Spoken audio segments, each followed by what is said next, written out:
Julius Caesar is said to have written in his journal, because he was a big journaler. He released lots of books. Was he a scrapbooker? Oh, he cut out little fringing and added it in to give it some pizzazz. But he actually tried a fermented apple drink produced in the southeast of England when he tried to invade England in 55 BC. He turned up and went, what do you got to drink here? We've obviously run out of wine or something, and what have you got? And some local Celtic tribes who were trying to get rid of him gave him some cider, and they're probably just trying to get all the troops drunk so that they would go away. So they'd be just a bit more friendly. It would be a lot easier to beat them if they're all drunk. Welcome to The Dish, the show that uncovers the stories behind the world's most famous dishes. We are your hosts, Tomo and Megsy from foodfuntravel.com. Join us and expert guests for tasty facts, foodie secrets, and more.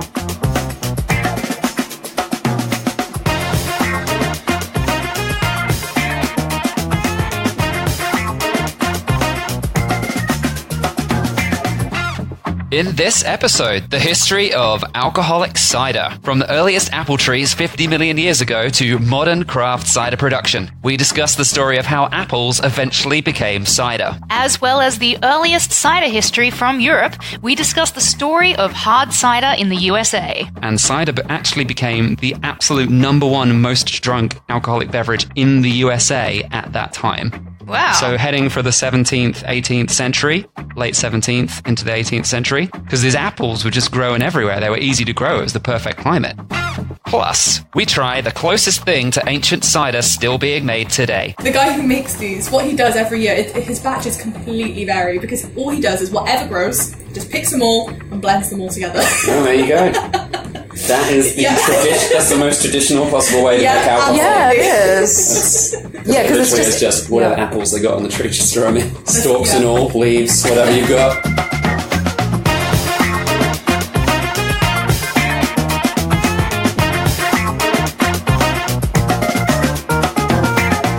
Hello, everybody. Welcome to another episode of The Dish. Yes, we are back to give you more infotainment about things we find near and dear to our hearts. Food and booze. Yep.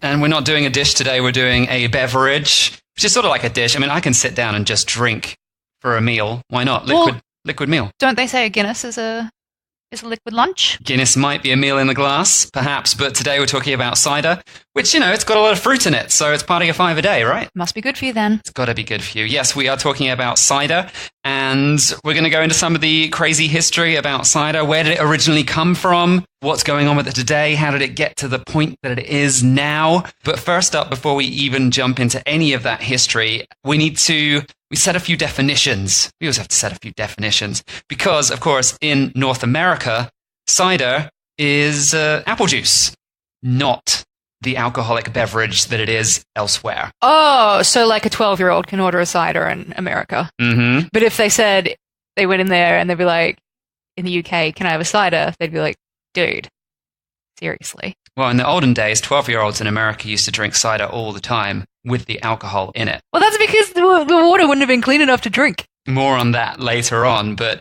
yes, so of course in North America, cider is it's a fresh apple juice made from the raw fruit rather than being the dodgy apple juice that you buy in a supermarket that's made from concentrate with lots of sugar added to it. I'm not a fan of apple juice. I have to say, even when I was a kid, I have straight up never been a fan of apple juice.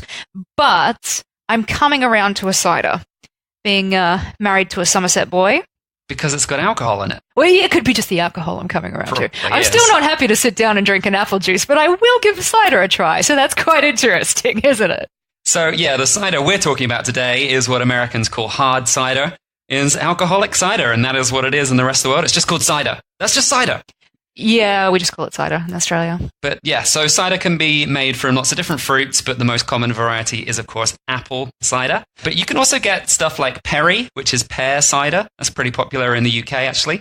And lots of other different crazy varieties are coming out of the woodwork these days as well, like strawberry cider, rhubarb cider, passion fruit cider, and lots of other different things. So pretty much any fruit can be made into cider, but apple's the big one. And that's what we're going to be talking about today. All right. Before we get started, just quickly a reminder, please subscribe on iTunes or wherever you listen and leave us a 5-star review if you like the show. This helps us get up the ratings, which gets us more listeners, and more listeners equals more episodes being published by us. Also, just a quick mention, I am from a place called Somerset in the UK, which is in the West Country, the west side of England, about 2 hours drive west of London. And we're going to be mentioning that a few times, just in case you weren't aware of where it was already. So in North America, regular cider is raw pressed apples, as opposed to apple juice, which is, of course, apple juice, which has been filtered and pasteurized and all that sort of stuff, and is often made from concentrate. So yeah, cider, non-alcoholic in America, in the UK and everywhere else, it is the alcoholic version. But also, when it comes to alcoholic cider, we can also talk about something like scrumpy, which is something that West Country people like me would call scrumpy. Yeah. Going to have myself some scrumpy. I'd never heard that term before I visited your homeland. So scrumpy is like the alcoholic version of complete raw, just apple juice dirtiness. It's just like throwing all the apples in, adding as much alcohol as possible, well, creating as much alcohol as possible. That's scrumpy. It's dirty farmer hooch. It is dirty farmer hooch. It's cloudy. It's rarely filtered. It is the naughtiest of all stuff. It can be like 12, 13% alcohol. It's pretty dirty, but it's also pretty good. And it's a Somerset tradition. And it all comes from apples, and everyone knows an apple a day keeps the doctor away. Or, you know, you get really drunk and keeps the doctor coming down to check your liver out. So who knows? An apple a day keeps the doctor in business. Yes, with the West Country apples in this form, certainly does. So, yeah. That's scrumpy cider and apple juice and hard cider. And that's all the difference. And in this episode, we're going to be talking about the traditional, normal sort of alcoholic cider that the rest of the world has known and loved for thousands of years, in fact. Thousands, huh? I only found out about it like a few years ago, to be honest. So I'm looking forward to this episode because Tomo's done all the research in this one. So I'm just taking it all in like everybody else. Yep. So no more talk of fresh apple juice. Everything else we'll be talking about in this episode is alcoholic cider that's been fermented. So cider making in its most basic form is actually really simple, which is why it's been around for a long time. And as long as you know how to do fermentation, which humans have for thousands of years, then you can throw apples in, you crush them up into a pulp, then press that pulp to get some juice out of it, and that raw juice with natural yeast and a little bit of air and stuff starts converting the sugars from the apples straight into alcohol. That's the raw, most basic form. After some time of natural fermentation going on, the best part of the mixture can then be transferred to a second vessel, leaving behind the sediment, because you don't want to drink sediment. Get rid of that. And then if you reduce the amount of oxygen in the tub by basically filling the liquid right to the top so there's not that much liquid in there, that second fermentation stage then goes on to produce a better product. So the modern process has loads of different steps and methods for creating a much better product than used to be created thousands of years ago. And those original ciders probably didn't have that second step. It was literally just throw apples in a tub, natural yeasts in the air, starts to ferment, etc. Would have been pretty rough. Pretty dirty stuff originally. I can imagine cloudy, really just cloudy liquid. Yeah. The people are like, yeah, that's good enough. Lots of rotten barrels that didn't work quite right because they weren't quite sure what they were doing. You know how these sort of things work. Yeah. But, you know, if you get it right, then you create this crazy alcoholic liquid with all these apples. So historically, some of the biggest lovers of cider around the world have been the UK, especially the southwest where I grew up, around Bristol, Somerset.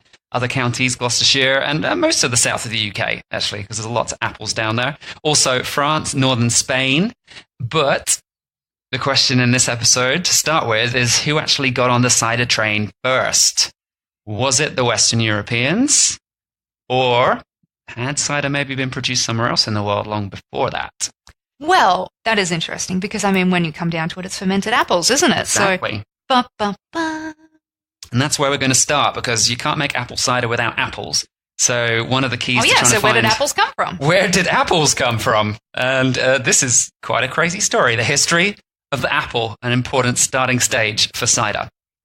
So the modern cultivated apple that we get all the time, millions of them all over the world, actually descends from the wild apples of Central Asia, probably around the south of Kazakhstan, modern-day Kazakhstan.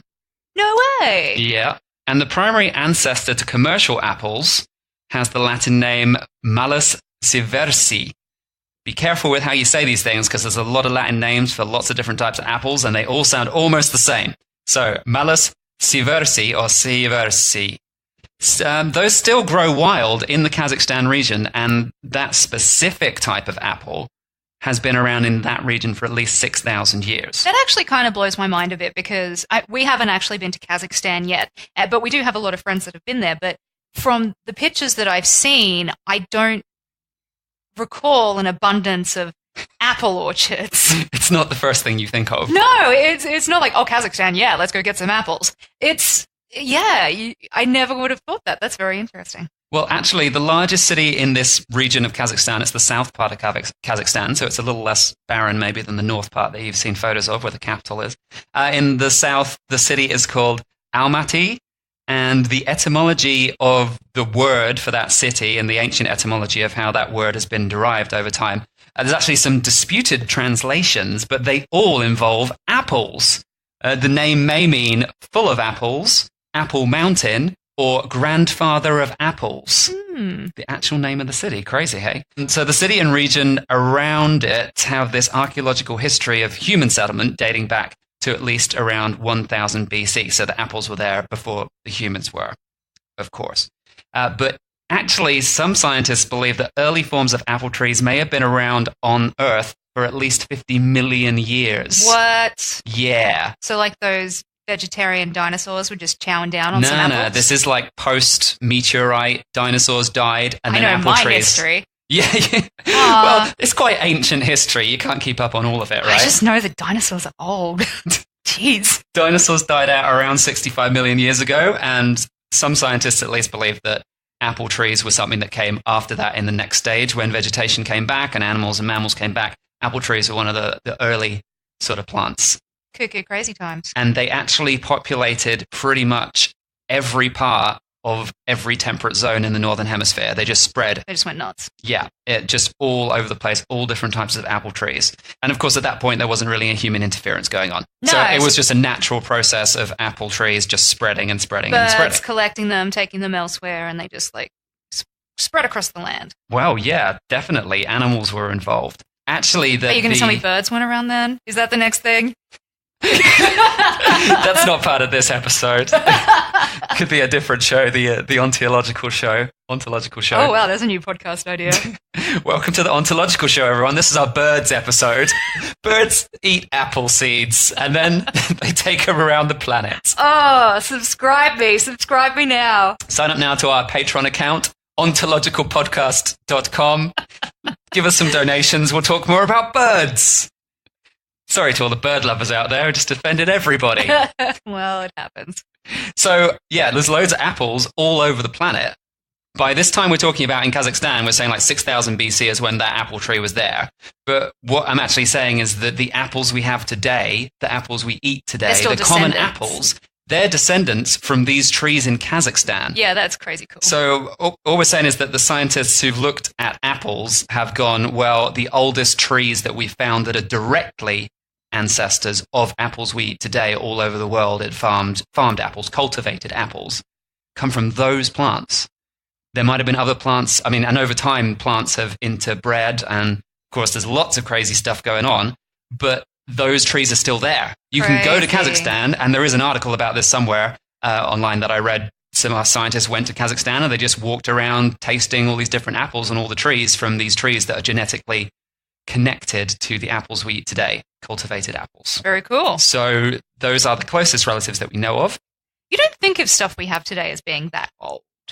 Well, you'd hope the ones we have today, they grew more recently. So that's why. Well, you know, you cut an apple in half and it's like brown in 5 freaking minutes. So yeah, you'd hope it'd be a bit fresher now. So yeah, as you mentioned, animals were involved in the natural spread of apples before humans were there. I know crocodiles were around. Yeah, were crocodiles around in Kazakhstan? Central Kazakhstan? I don't know. When did Pangea break up? A lot more recently than 6,000 BC. Let's just say that. I don't have the exact dates on me. So we can pretty much gather that it was crocodiles. Cool. Moving on. All right, so apart from crocodiles, which weren't involved, actually bears still today grab apples off trees, eat them, and then, of course, bears defecate in the woods, as we know, and then they defecate the seeds. So that's pretty crazy, isn't it, really? But yeah, other animals would have eaten them as well. But of course, bears they're roaming creatures, so they might roam large territories and then not come back to the same place for ages. They're like that. They're loners. and they like to have a lonely dump. Well, who doesn't? It's not a group affair. It doesn't have to be. No. So, yeah, I mean, look at many different animals, but today even bears are still doing it. They're still spreading apples around the world. Oh, there you go. Although much more limited status now that humans have taken over everything. But around the wilds of Kazakhstan, some bears are doing that sort of thing. So, yeah, trees would have spread all over the place. Now, directly descended, as I said, modern apples are directly descended from this specific Kazakhstan apple that still exists. The original wild apple from Kazakhstan has eventually become this cultivated apple called Malus Pumila, another complicated Latin word. So the common cultivated apple spread from Central Asia, at least from the time of Alexander the Great, because he turned up to that sort of region in 4th century BC. And then later the Romans, and through other parts of Europe and into the UK as well, cider drinking nation. This specific genetic version of the apples slowly has been improved over centuries through selective planting. And this modern one, the Malus Pumila, includes all, and I mean pretty much every single one of every famous apple we eat today, including Granny Smith, Fuji, Bramley apples, Coxes, Pink Lady, Red Delicious, Golden Delicious. These all come from this one specific genetic strain that was an adaptation of the original Kazakhstani one. When I was a kid, I actually thought that Fuji apples came from Japan. Oh, well, I didn't do any research on that. I still thought they came from Japan. Well, they came from Kazakhstan, obviously. Well, I mean, originally maybe, but Japan is also an apple-growing nation, so they could have taken these and created the Fuji apple. They did come from... All of these different apples... Do I have to Google this? I'll just... Maybe you do, but all of these different apples are grown in all different places around the world, and they may have been created in a new country. Like, there are apples that were created in America, but they're all descended from Kazakhstan, and they never grew anywhere else until they were grown in America. So that's how crazy it is. Hey, Google, where do Fuji apples come from? According to Stamilt, Fuji apples were developed in the late 1930s by growers at the Tohoku Research Station in Fujisaki, Japan. Well, that sounds like Japan to me. Yeah. Yeah, Fuji apples do come from Japan, but they come from Kazakhstan, but they come from Japan. All right. Because they're new. They're a new strain of apple from the same genetic ancestor. However, when it comes to cider, it's hard to say if the first cider would have been made from apples descended from this great-granddaddy of every apple we eat today, or if it was originally made from crab apples. What's a crab apple? So crab apples are wild apples. Now, although every modern apple that we eat today that's a culinary apple comes from this particular Malus Pumila, that's the adaptation of the Kazakhstan one, as I said, apple trees have been around the temperate zone of Northern Hemisphere for 50 million years. So they already had other types of apples, other genetic strains, all over the entire Northern Hemisphere. But it's just the ones we like are from Kazakhstan. All of the ones that we eat that are now used as culinary apples have come from Kazakhstan, genetically. Gotcha. But the planet was covered in apple trees, and they're all different types of apples, and they've all got different families. And if you look this up, the list of Latin names for different types of apple trees, there's even just on Wikipedia, there's 40. And none of those are related to any of the apples that we eat. All of those are just crab apples, which are wild apples. But an apple's just an apple. So no, pretty much every apple we eat is one strain, which originally came from Kazakhstan. And that original Kazakhstani one is crab apples. That was a crab apple as well. That was a wild apple. But that one strain that was a crab apple has now led to every cultivated apple, pretty much every single one that we eat. However, cider, unlike apples that we eat, could have been made, and probably was originally made, from crab apples and not from modern eating apples, because even today, the apples that they use to make cider are not just the apples that we use for food. Well, that makes sense, because you keep, and I'm assuming they turned it into hooch because the apples tasted like crap. Pretty much. Yeah, so you keep the tasty ones for eating, and the other ones you're like, well, I don't want it to go to waste. Let's see what we can do with this. Exactly. Fermentation time. Yeah, so they got all this fruit that's being grown on these trees, and you try to eat it, and it's sour and nasty and horrible. And you go, what am I going to do with this? Well, all right, let's try fermenting it, see what happens with that. Oh, cider. Awesome. And that's the end of our show. Thank you for coming. Thanks, Ben. So yeah, apples everywhere, but completely inedible. I mean, they're not you can eat them. They're not poisonous. It's just they're just gross. They taste horrible. And I mean, people might have used them if they added a lot of sweetness to them. They might have made jams and things like that. But they were not just picking them off a tree and eating them or chopping them up and putting them with their pork loin. Yeah. They're horrible. So when you use them to make cider, then suddenly they're all right. So the European crab apple is called Malus sylvestris. So very similar sounding to the other one, but different. And yeah, that's got nothing to do with the Kazakhstan apple at all. It's just a type of apple that grew up around European regions and definitely in the UK as well. All right. So how long exactly have people been making this hooch? Well, I'm getting to that. Okay. We haven't even finished the apple story yet. Okay, continue. These apples definitely existed in the UK long before the apples that are now common eating apples were brought from Kazakhstan through Europe and eventually to the Roman Empire. And the Roman Empire, they spread them all around Europe because they tasted good. So they went, let's grow these everywhere. And we all know that the Roman Empire was full of bears. Exactly. So, yeah, these crab apples taste... It was full of bears. Europe was full of bears. No, I'm saying, I meant the Roman army where it was just... They just ate apples and they defecated them out around Europe. It was an infantry of bears. Everyone thought it was humans, but they're like, the Romans are coming! And it's these... They're going to poop apple seeds everywhere. It was their responsibility. They took it very, strongly. Actually, the Romans had the technology to graft branches from apples and turn them into trees, so they weren't even just planting seeds. They were just stupid. The Romans were on the ball, so they didn't have to defecate the raw seeds out. It wasn't essential. So anyway, although you can make cider from any type of apple, modern ciders are made from lots of different types, including the ones that we know and love and eat, but also from these crab apples. And originally, that means you could have made cider from any crab apple because it works. And of course, alcoholic beverages keep really well. So if you've got all this fruit that you can't eat, that's basically just falling on the floor and being thrown away and tastes like rubbish, then why not turn it into something that you can drink for months and months and months and keeps really well during the winter or whatever. So apples have existed across Asia and Europe for all of recorded history, even longer. And the basic process of fermentation has been used by civilizations dating back to Neolithic times. So at least sort of 3000 BC. And way before, because in Georgia they were making wine with fermentation, although they might not have known why it was working. But that was 6,000 BC. They were making wine. So fermentation was a thing that people had noticed. Uh-huh. So, cider could have been been the latest made. trend, avocado on toast. Oh, no, that's an old trend now. What's new now? I don't know. Avocado on toast probably wasn't the most important thing in the 3000 BCs in central... No, I'm just talking about what's hip. It's fermentation was hip. Just like avo on toast, which I've been eating for years, thank you. I think alcohol's been hip for a very long time. That's true. Do you know what's hip now? Moscow mules. They were hip in the 90s, and now they're hip again? They've come back again. I think it's just because of the little pots they serve them in. Anyway, cider. So cider could have been produced on a small local scale pretty much anywhere, even by accident, just leaving some apples out that went a bit off. And yeah, that makes sense. Yeah, it could have been any time. There's just no documentation of it. As an aside, actually, this is random. So apples, were Adam and Eve making cider? All knowledge. Could I eat the apple or should I make some cider with it? And then I can have a knowledgeable alcoholic beverage. They'd already taken the forbidden fruit and went, you know what? It's too late now. We're done. Let's make cider. Let's have a party.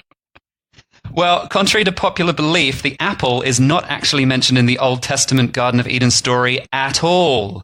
There is no apple. The forbidden fruit is not specified, and it's been debated by scholars for years as to what fruit it could have actually been. Isn't that interesting? Because it all it's children's stories. And all stuff is all shown. They just chose a fruit. And it was a big red apple, right? Because red is bad. It's popular fiction. That's all it is. They've taken the forbidden fruit thing and gone, well, what would represent that well on TV? Apples, because everyone knows what they are, and they grow all across the Northern Hemisphere. Yeah, but also what's red that means danger. Yeah, true. Yeah, that as well. Lots of symbolism going on. But the Bible doesn't actually say anything about it being an apple. And different scholars argue over whether it could have been figs, Could have even been grapes. Imagine just have one little grape and you've done the Eden. Come on! Like, there's one grape! Could be olives, apricots, pomegranates, grapefruit. They've all been suggested by scholars. I mean, I like the sound of olives, personally. I think that'd be a good, wise fruit. But also you have one olive and you're like, come on! And you can't eat olives straight off the tree. They're horrible. Oh, that's true. So, I mean, they've messed that up, really, haven't they? Totally yeah, God to be like, told you so, tastes like crap, doesn't it? Oh, maybe that was the plan. Yeah. They're like, what is this? And like, joke's on you. So, anyway, that's some of the discussion of apples and some mythology, but what about actual historic evidence of cider production and consumption?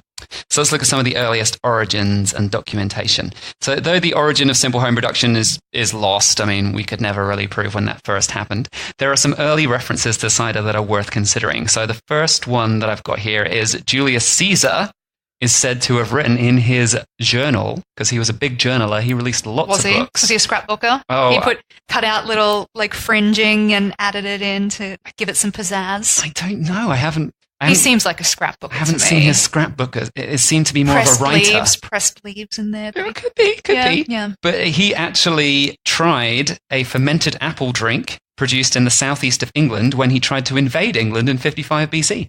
He turned up and went, what do you got to drink here? We obviously run out of wine or something, and what have you got? And some local Celtic tribes who were trying to get rid of him gave him some cider, and they're probably just trying to get all the troops drunk so that they would go away. Or they could beat them. A bit more friendly. It would be a lot easier to beat them if they're all drunk.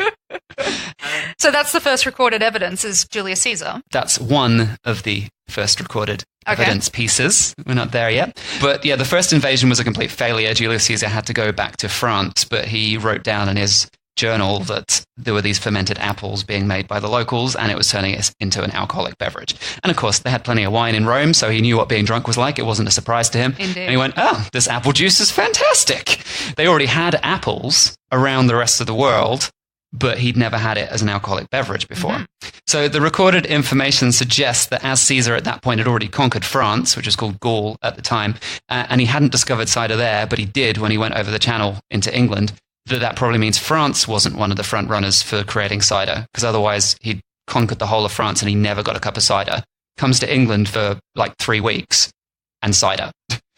It seems to suggest that's quite a strong thing that France wasn't first. Does France lay claim to it, or are they like, maybe? France is a really big cider producing country, one of the best in the world. Yeah, but Australia is a really big pavlova making country, but it's not exactly ours. Well, I mean, the thing is they had apples and they knew how to make booze, unlike England that was, they were not part of the Roman Empire. They hadn't had all of these different influences from Rome. France was, if they were going to ferment something, they'd already fully know what they were doing and be able to do it. But it appears like it wasn't the case. Apparently, it seems like cider was something that Caesar found in England and France weren't doing it. All right. Sorry, France. So yeah, the Romans at this time had not brought modern apples to England. So if they were making cider, they would have been using crab apples, which were definitely present in England at that time, as they were everywhere. But the Romans did eventually take their modern apples, their Kazakhstan-descended apples, to England when they went in for their second invasion about 100 years later and actually conquered England in 44 AD. And then apple culture went crazy in England. Mm-hmm. But before that, there would have been lots of crab apples in England. So they could easily have been making cider from that because you can't eat the damn things. So further conjecture that apples were not being used to make cider elsewhere in the Roman Empire comes just mainly from a lack of documentation. So maybe, and they wrote everything down. Yeah, exactly. Caesar's writing everything down. He's doing these campaigns. He's gone through Gaul. He's gone to England. Never mentioned cider until that point.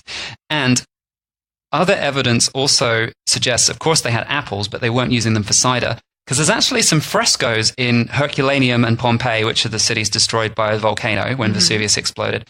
They depict apples being used in cooking. So they're actually there on the wall, like, here are some apples in food.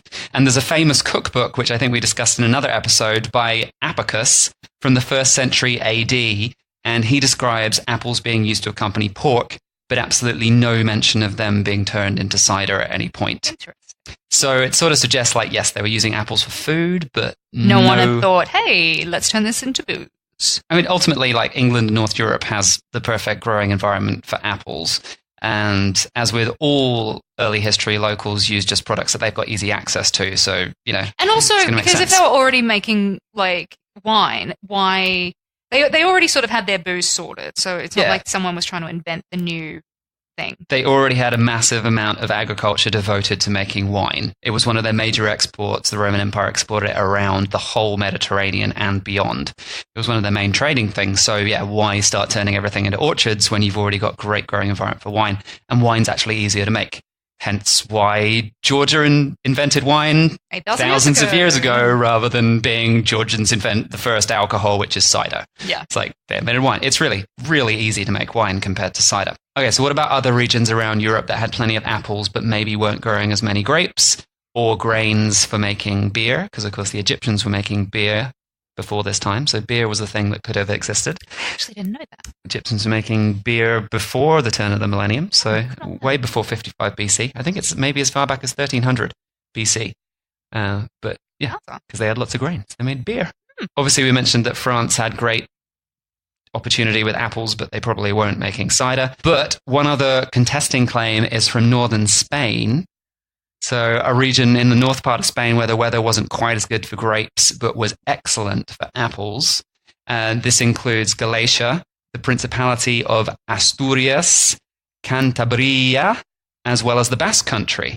And with really good climates for growing apples, cider is actually super, super, super, super popular there today. And it's considered that the Principality of Asturias is actually the highest consumer per capita of cider in the whole of Europe, and that the average person drinks 54 litres per year, or 14 gallons per person. So they outdo... For the entire state. I don't mean like every person drinks this. I mean, if you divide the total consumption for the state divided by the amount of people who live there, 54 litres per person. Yeah, but you're saying like more people consume cider there than the West Country.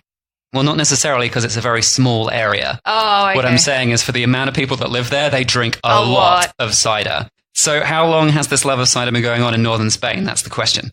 There's lots of references to this Greek geographer called Strabo, suggesting that cider drinking was going on in that region at least from 60 BC. So 5 years earlier than Julius Caesar discovering it in the UK. Oh. Now, I'm sure the UK didn't invent cider 5 years before Julius turned up as a welcome gift. But who knows? We're just talking about actual references in literature Caesar's here. Coming. What can we do to impress him? If we get him drunk, he'll leave. But this is just for documentation. We can't prove when it first happened, but for actual documented references. So I had a look at this and went, wow, they've predated by 5 years. That sounds a bit controversial.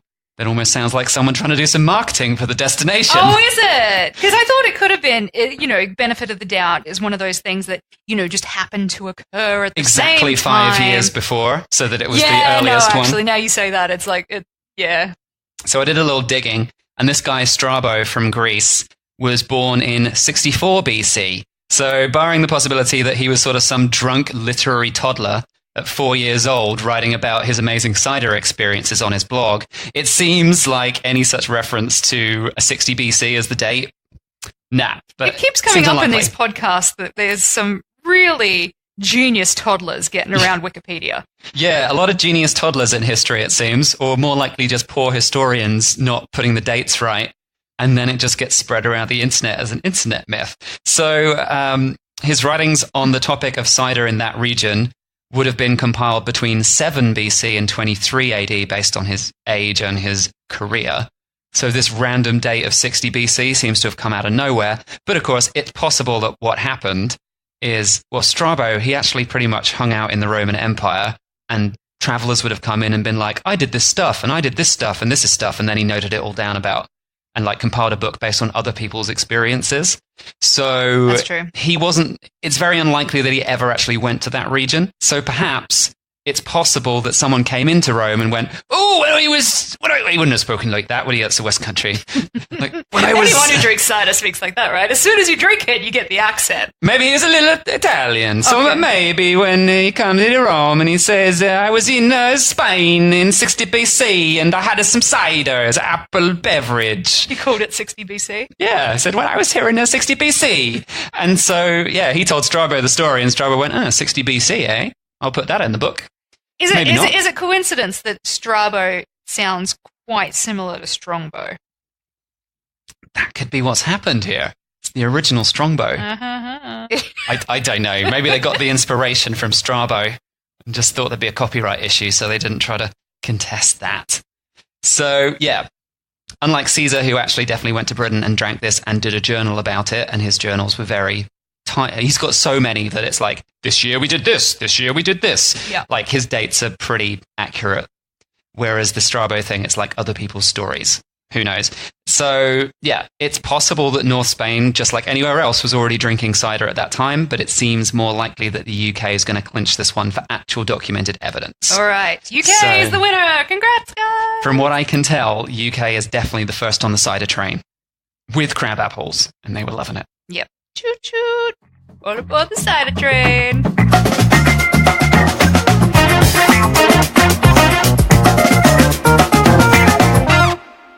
All right, it's time to move cider forward a little bit. It's the next step from the original cider. Though those crab apple ciders with Celtic tribes in England might have been going on way before 55 BC because they had the fruit and they had the knowledge to ferment things. Although that may have been happening, cider production did start to change, of course, as apples from the continent were imported in, the ones that had originally been born from Kazakhstan. Yeah, because let's be honest. They brought them in. Crab apple sounds like crap apple. They still use crab apples I today. know, but it sounds horrible. I mean, the idea of biting into a crab apple, like if you've never had one. If you've never had crabs, which I haven't. Or crab. Well, Singular. I've had crab. I've had a crab. But different. it just doesn't sound pleasant. No, because they're not. Yeah. That's the reason everyone's like, "Ugh, ugh." But it doesn't taste like crab. No, it does not. Otherwise, it'd probably Does be it worth a lot cure more. crabs? I don't know. Maybe that was an People just ancient getting cure around that didn't with a work. bunch of apples in their jocks and seeing how it went. Maybe it makes man strong. Well, there's a lot of things that do that. Everything does, apparently. So after the Romans left England, which they did sometime during, well, the Dark Ages began because they left. They stopped documenting stuff and people stopped documenting things. So like as the Roman Empire started to break up, they left the UK. And eventually the Normans came in from France, 1066, quite famous for anyone knowing English history. That was the last time England's been invaded in its whole history, 1066. We've done quite well. Yeah. So they brought new types of apples as well, obviously based off this exact same Kazakhstan apple that everyone has got apples based off. So they turned up and they're like, "Hey guys, we just invaded you. Here's some apples." And like, Caesar gave them to us like years ago. But they brought even more new ones. Oh. Caesar took a few over. Well, Caesar didn't. He was already dead. His people after him took Caesar over more Jr. apples, and now the Normans from France came over with even more apples. It's just apples crazy. That's a lot of apples. Yeah. For a specific written reference to cider in the UK, I mean, there's references to apples, but for cider, the next one doesn't come until 1204 AD. Ah. That's like after the Romans left, that's a good like 800 years or something. But as you said, it was like the Dark Ages and people weren't doing like... People didn't write stuff down. No. So in 1204 AD, there was a reference to cider as a form of payment by the manor at Runham in Norfolk. So they actually paid someone off, like some service professional or, I don't know, slave. No, they don't pay slaves. No. They paid someone off. They paid their plumber. They paid some sort of debt. Maybe they paid their plumber in cider.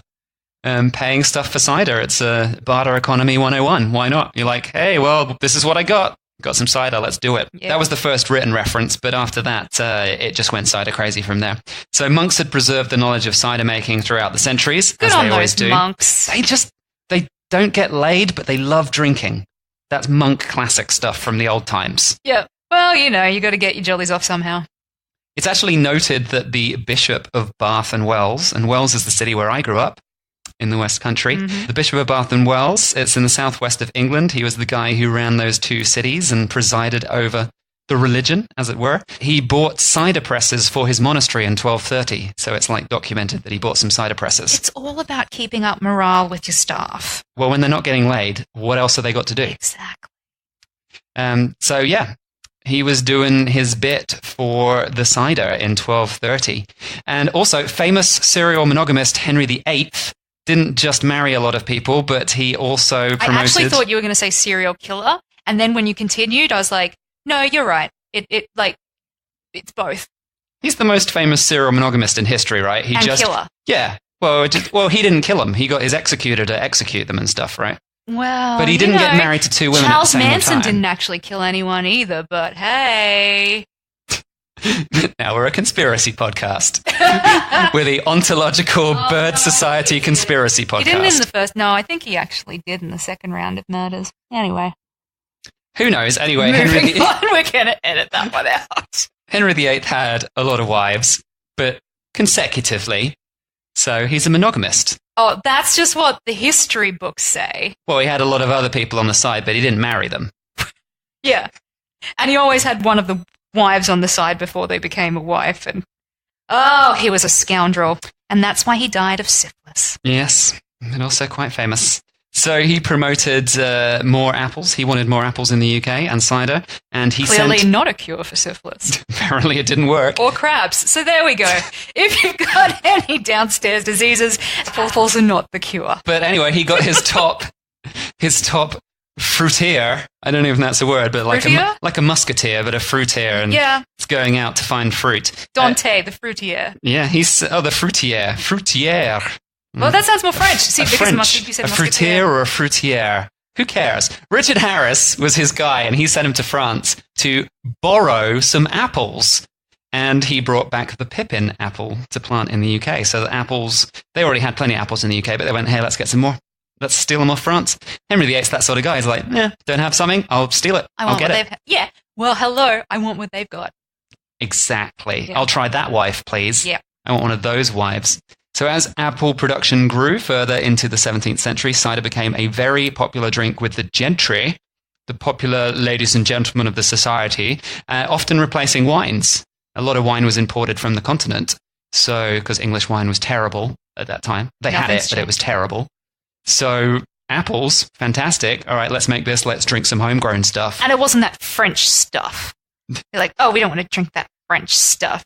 Because come on, there's wars going on. You can't get trade all the time. British and French notoriously been battling each other, whether it be in person or just verbally for years. We do have a local rivalry. What can I say? Yes, that's rivalry. That's the word I wanted. And so it's we're not going to drink that French stuff. We're going to have these apples. They're French apples. Oh, but we made them here. we stole them from France. We stole them from... we turned them into English apple trees. They were grown here. So, yeah. Basically, everyone's been stealing off each other forever. That's the history of food. That's the summary of the history of food. We all stole everything off each other and made food better. Yep. Which is totally fine. And booze. We made booze better as well. And by the 18th century, more efficient production led to second pressing cider, where they used the leftover apple bits from the first pressing, which made the really good high alcohol stuff, to make a second pressing with lower alcohol that was sort of around 2 or 3% alcohol. It's basically a cheap cider for the masses. Mm-hmm. And workers were said to have drunk about half a gallon of this for breakfast, which is 2 liters. Well, it's 2 to 3%. It's basically like having a couple of drinks at breakfast. Couple of pints. I don't think I'm drinking 2 liters of any sort of liquid for breakfast. That's a lot of liquid.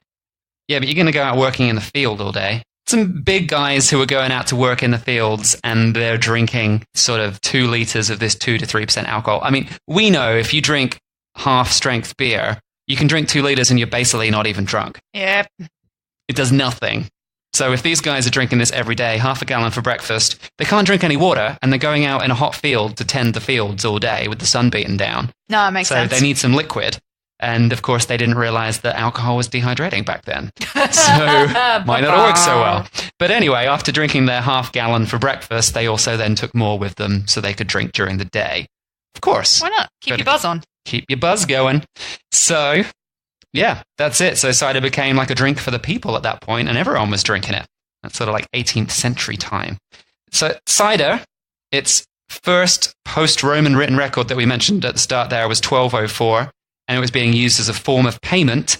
But everything went very downhill in 1887 when the Truck Act prohibited the payment of wages with cider. And that was it. The government went, no more paying people in cider. And everyone went, say what? So could you pay people in other stuff, or they just went 100% currency? Considering we still have barter exchanges today, I doubt that the Act prohibited all barter exchanges. I think they were pretty much saying, like, workers' rights. You can't just pay people in booze, Oh, they were trying to do a good thing. Okay, I understand. Maybe not. Well, usually if the government's involved, they're just trying to get their cut somehow. And they're like, well, you can't pay them in cider because I can't get my percentage of cider from them. Yeah. In the Where's long my run. cider? Where's my cider? They're just in the House of Parliament. You need to pay your workers. Where is my cider? I think if we can't get our cider, then we need to have a new law that stops other people from getting their cider without our cut of cider. Otherwise, bring cider to the House of Parliament now, please. And that's history. That's exactly how history worked. Rich people ruining it for everyone else. What you gonna do? Anyway, that's just a brief rundown of some of the random events that happened during the history of cider I had in the no UK. idea that the history of cider would be so old. Of course, I mean, it's alcohol. I thought it would have been like some farmers in the 1930s. Blah, blah, blah. Not at all. Anyway, let's talk a little bit about modern production and what's changed since 1887, what's been happening now. And then also a little bit later on, we'll talk about the history of cider in the US, because it's quite a different story from what happened through Europe and the UK. Right. Although through history, cider was simply made by pressing apples and then fermenting them, modern machinery changed everything, as it has for the whole food industry, and it's led to mass-produced commercial ciders like Strongbow that we know today. Now, for legal reasons, I am not going to say that Strongbow is a company that does any of the stuff we're talking about after this, and I'm not going to name any companies that may or may not do these things in commercial ciders. This is just for information. I am very intrigued and I have now. no idea which companies do and don't do this. Some people get sued for saying things that mass producers do when maybe they don't. We're not saying that anybody does this, but Some people might. some people might. And we don't know who. Do the following. I think it's important for consumers to know the difference, because there's a big difference between commercially produced products with cider than with craft ciders. So, And not that we're saying that commercially produced products will all do this. we've never said anything. Forget. Forget me now. You'll all get one in the mail very shortly. If We'll be you all- getting a bottle of Strongbow in the mail because they never do anything bad. They're brilliant. And for legal reasons, they definitely don't do anything bad. This is just for information about some companies. So, first of all, the pretty obvious one is, of course, commercial ciders. They make very, very large batch production. It's not artisan production. Obviously, I mean, we Obviously, know that already. that's production 101. The bigger the batch, the Higher the profit margin. the higher the profit margin, the less quality. Here's one of the most important ones, though, is most commercial ciders are not made from fresh apples. They are made from an apple juice concentrate, which is then reconstituted in order to then be put in the vat. Boo.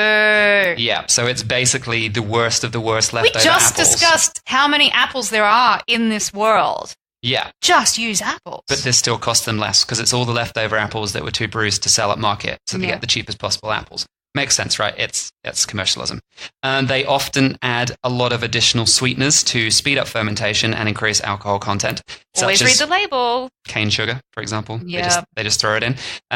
They sometimes use artificial colors and flavors to enhance the taste and flavor rather than a natural cider. And of course, central production for large batches means that the product is shipped very long distances, often around the world. So not great for the environment. Preservatives as well. It's not great for the environment in general that they're sending these massive, heavy bottles of liquid in plastic and metal around the world. Yep. Not particularly handy. What is their carbon footprint? Probably quite a lot. But, it's the same for a lot of production. So I'm not knocking commercial production completely. I'm just saying you should be aware that that's what it's like. Craft cider, on the other hand, of course, much smaller batches, as you'd expect. And one of the main focuses of craft cider is fresh pressed apples. In fact, they may be picking their apples from outside their farm, and they might be producing the cider on that farm. So it's about as local and natural as it gets. which is fantastic. Obviously, they don't necessarily put very much sugar in. Some put some sugar in, depending on what they're trying to make, but they're not going to be adding as much, and a lot of cider producers don't add anything. They're just making the natural product as it used to be. They didn't used to add sugar to this. Originally, they didn't have to. No. Like, it's not completely necessary. Obviously, most craft cider producers won't add anything artificial, and also they sell on a more local level rather than international, so you're more likely to be getting something that hasn't been transported long distances. They're probably putting it in glass bottles rather than plastic so they can be reused, all that sort of thing. So, of course, the thing is you have to go to these locations to actually try it. And I mean, that's what we promote through our blog and through this podcast, is it's all food worth traveling for or booze worth traveling for. So you need to jump on a plane and go and experience this firsthand to get the best quality stuff. Which negates all the carbon footprint of having it delivered to you. So we've ruined everything. You should just live in these places. That's the real. No one wants to the live way. in England. Apart from Even we don't want to live in England. Anyway, we're not an environmental podcast. How many new podcasts did we start today? Ontological, environmental, and some other. I never said I was starting an environmental podcast. I do my best, but I don't even know with the amount of travel we do. No, don't even want to it's think probably about terrible. it. So the one downside, of course, is that these small batches, they're made maybe from apples that aren't as consistent because they get different crops every year.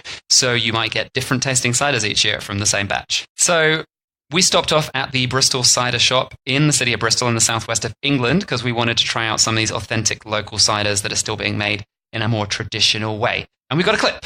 So let's go to that.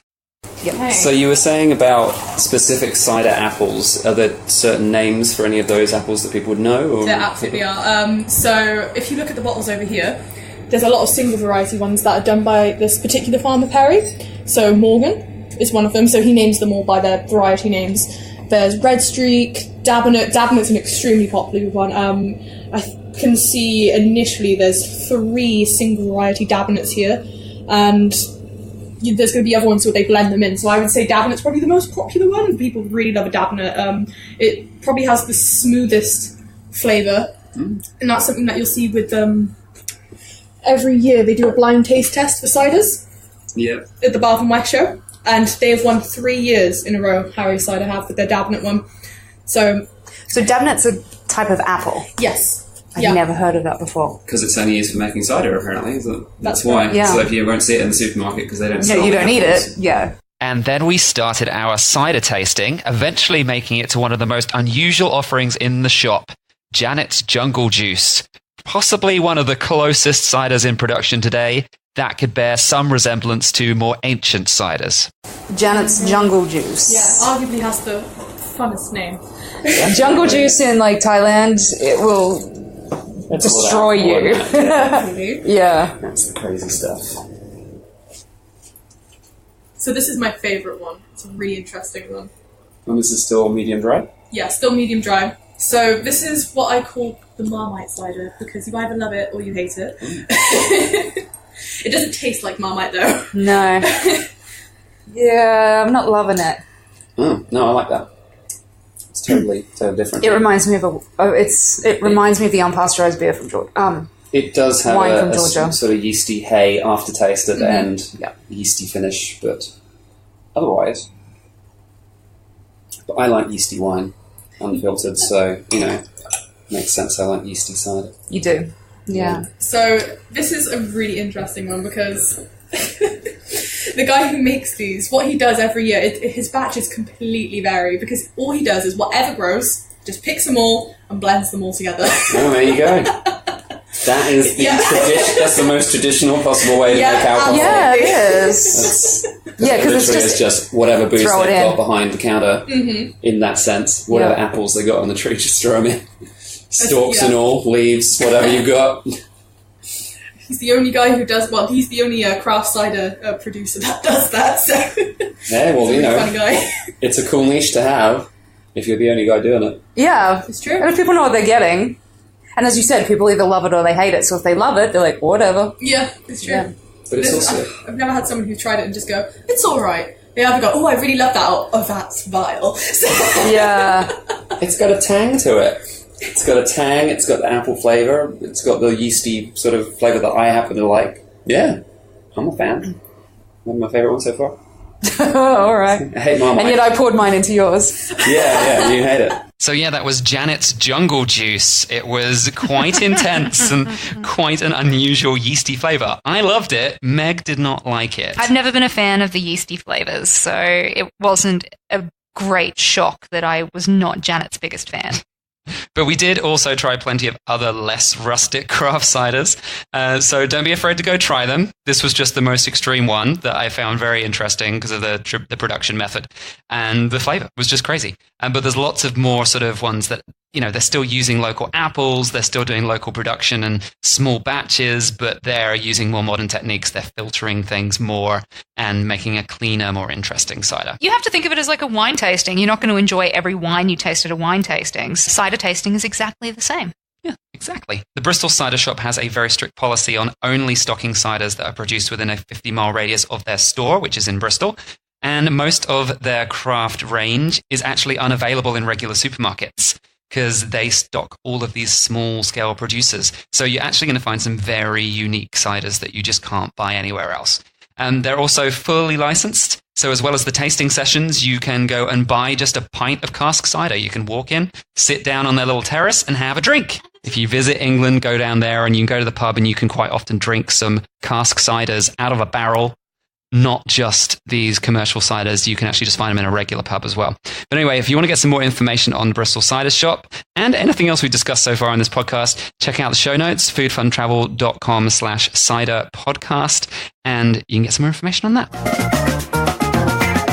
All right, our final section today, we're talking about cider in the USA. The Great American Cider Train, rather than the European one. So I know even less about American cider than I know about English cider, so let's do this. Is because cider was not a big thing in the USA recently, but in the past, it was. Ah.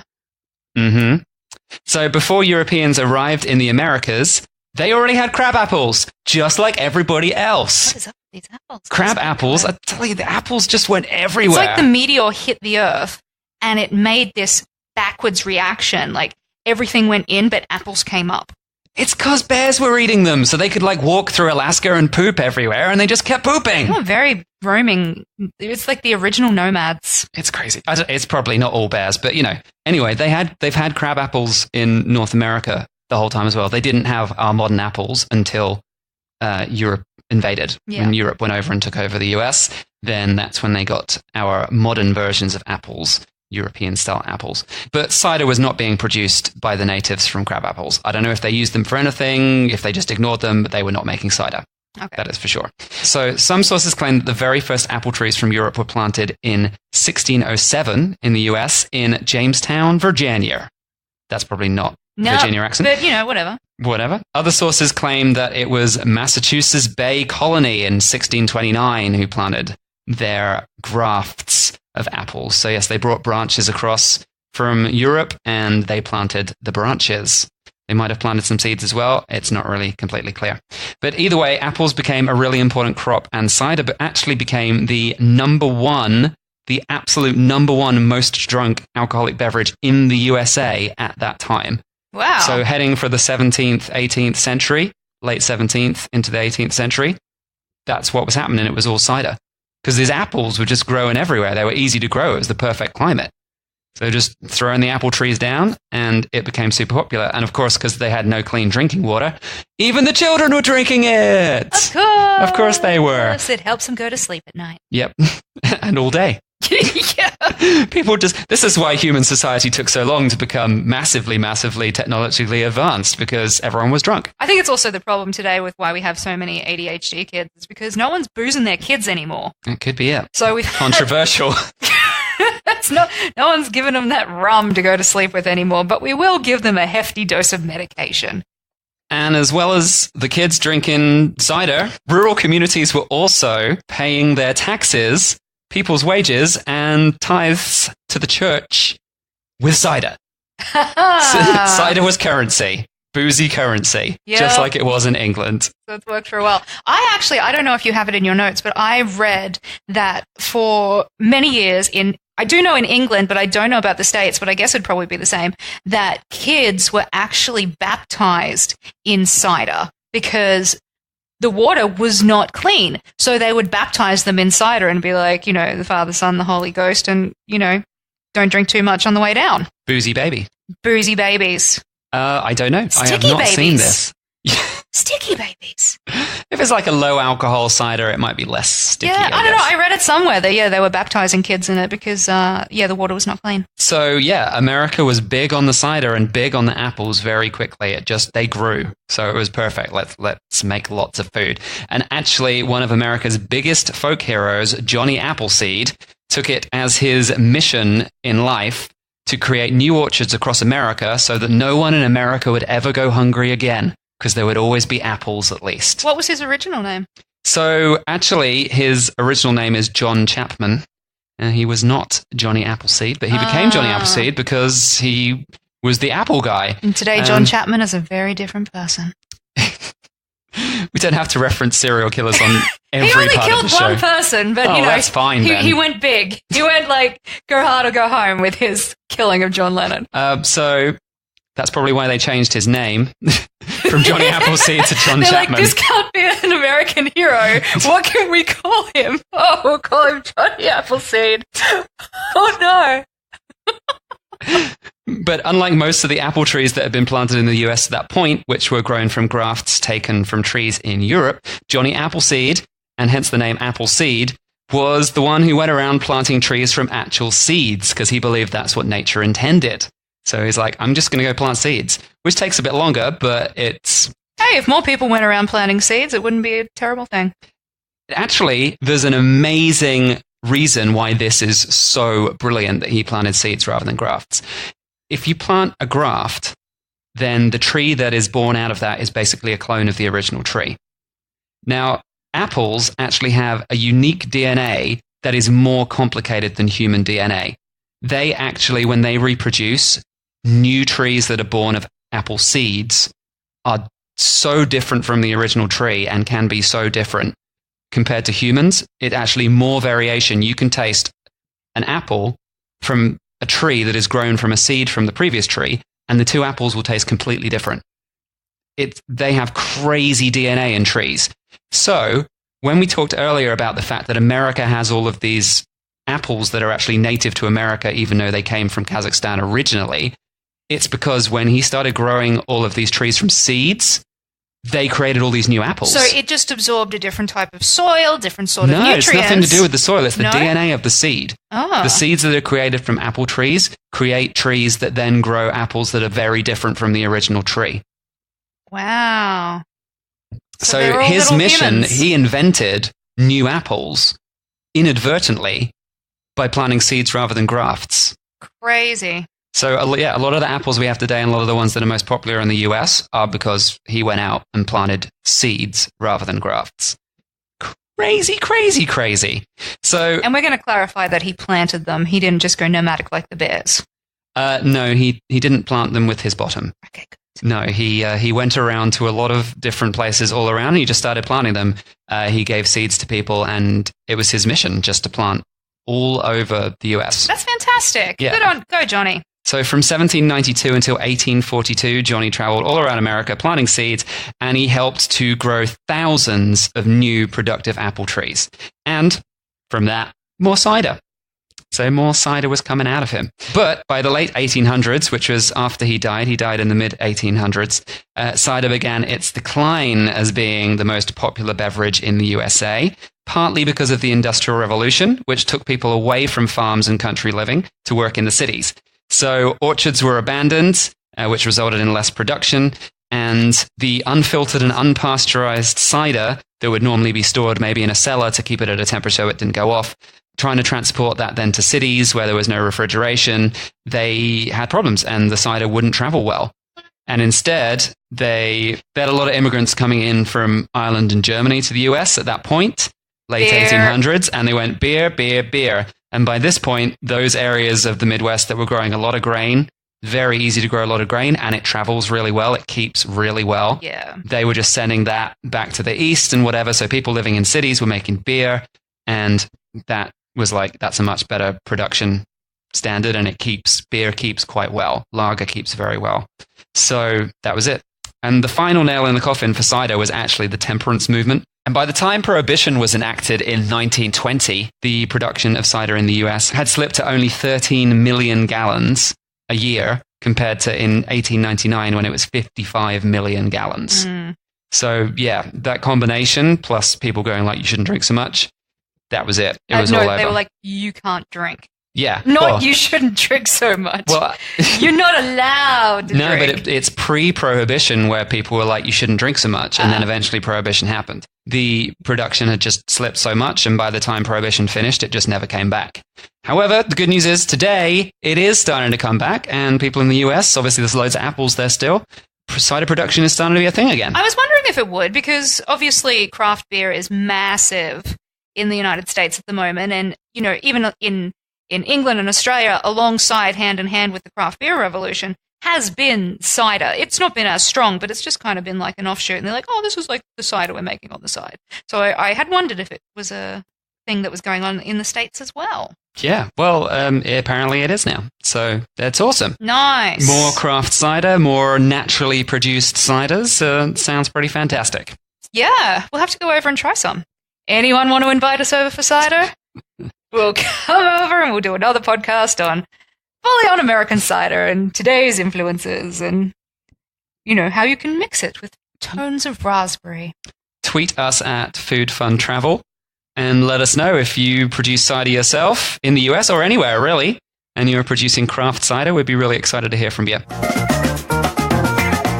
All right, well, that's it. We've looked at the history of apples, which was quite crazy. I had no idea. 50 million years of apples at least, and at least 6,000 years of modern apples. Yeah, and not a single dinosaur got to try one. Poor dinosaurs didn't eat apples. Poor them. They could have transported apples really far. Oh, yeah. Yeah, they would have done better than the bears. So, yeah, it's at 50 million years of apple history, 6,000 years of apple human history, at least, and at least 2,000 years of cider making history.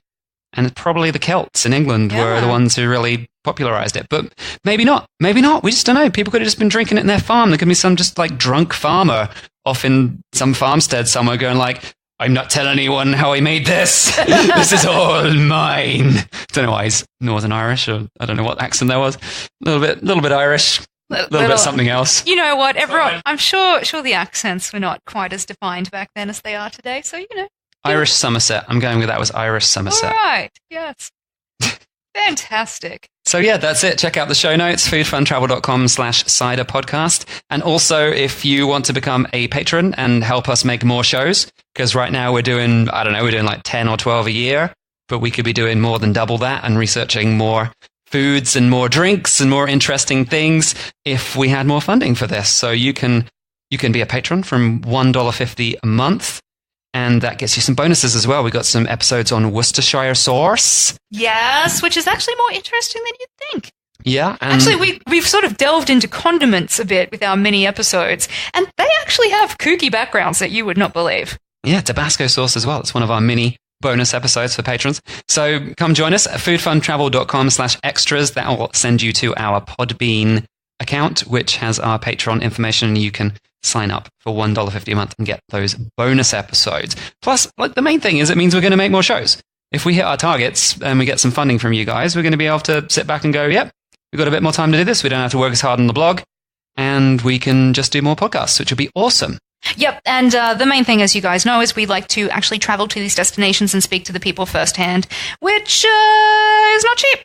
Yep. But, if you ever wanted to, buy us a cider, then please do. Any sort of contribution is very greatly appreciated. Don't forget to rate and review us on iTunes or wherever you listen. 5 stars is good. Anything less than 5 stars, don't leave us a review.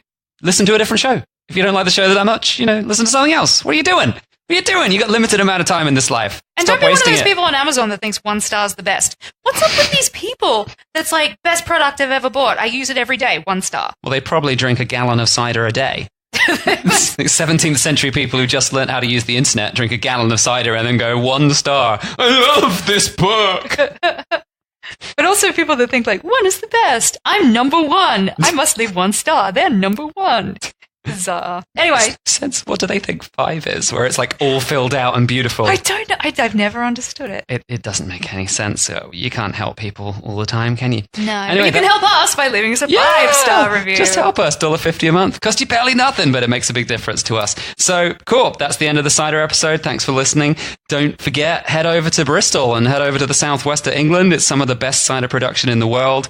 Beautiful. Real good craft ciders. You know, a lot of people just visit London, but that area of England is really beautiful, and it's a really booming foodie area as well. You'd be very, very impressed with some of the food, especially if you're vegetarian or vegan. They are doing some really great stuff that really accommodates all food types. So get on over there. But they also have fantastic dairy, and they also have amazing pork. Yes, they do. Yeah. West Country pork and West Country bacon. It's a thing. Everyone. There's something for everyone in that region. I doubt that anyone would go away hungry or sober. Yeah. All right. Catch you in the next episode. Thanks for listening to The Dish. Don't forget to subscribe and keep this podcast on the air by giving us a 5-star review on iTunes or wherever you listen. Also, come join our foodie community on Facebook in the Food Worth Travelling For Facebook group. Catch you next time.